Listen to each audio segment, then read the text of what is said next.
Hi, I'm Celeste, and welcome to Find Your Purple.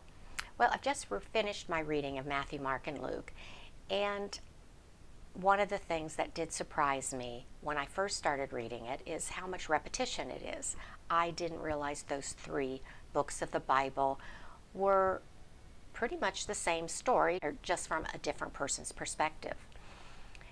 But instead of being boring in the repetition, it seemed like each time I heard the stories, they started sinking in a little more. And the sowing of the seeds is a story that I can see in my life. When Jesus explained the story of the sower and the seeds, he said the farmer was the disciple spreading the good word and letting the seeds fall on those that heard it. And it could fall on 4 different types of soil. You could have the falls on rock, where the person doesn't listen. They might get angry, they brush it off. He described it as the bird coming down and grabbing the seed and taking it away. The second was the rocky soil, where the person leaves the meeting with you when you shared the good word, or they went to a revival and they've heard an inspiring speaker, and they like what they heard, and they accept it, and they start getting a few little shoots. But when they tell a friend about it or find any kind of resistance at all, the plant withers up and dies. It can't handle the Texas sun. It wilts. The thorny ground is the third place it can fall. Like the rocky, the person is open to it. They like the idea. They walk away from you talking to them or the revival, and they think they might change their life. But then they get caught up in living, whether it's their job, careers, the family, the soccer games, the catching up with their bills. Everything around them starts growing and smothers out their small little plant. It just wasn't strong enough to survive. But then you have the seeds that fall on the good ground. That's where they can take root, become strong, and then they are willing to go out and share that message and take that seed, like the bluebonnet seeds. One plant can make thousands of seeds. I think in my life, I'm in my 60s, and I had a lot of people throwing seeds at me over the years. My sister has been a missionary in Africa for the better part of 20 years. One of my brothers teaches Bible class and has for years.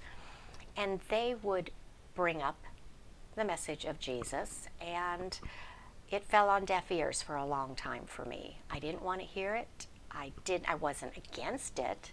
It just didn't fit for me. I was bringing up all the bad feelings I had or bad experiences I had in church, and I just was tossing the baby out with the bathwater, as the old saying goes. Then there were other times where I would move and I'd get into a church and I'd kind of like it, but then my job would take over. I'd be too busy to go, and the kids, I have 4 kids, and they would take all of my attention. So I was the thorny ground at times.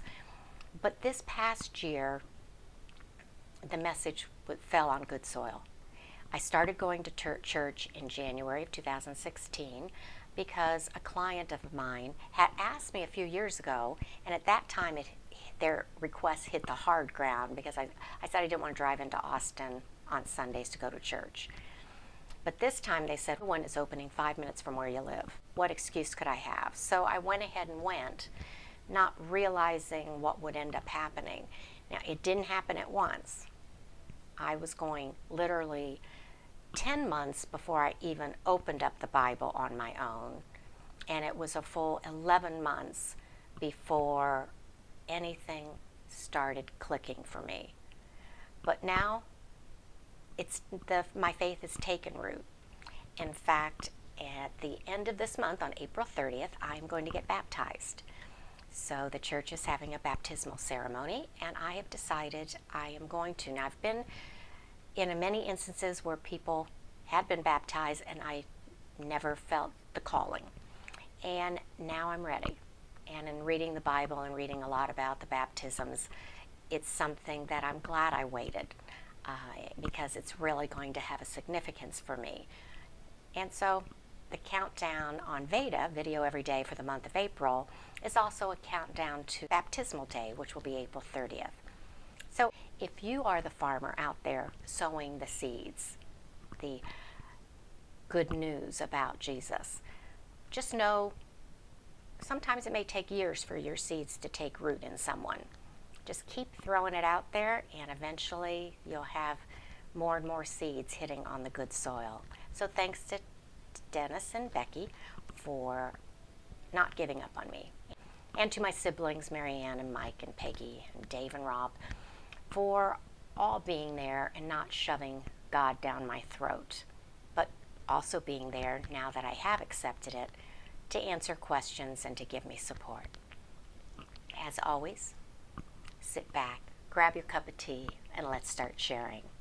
Until tomorrow, bye-bye.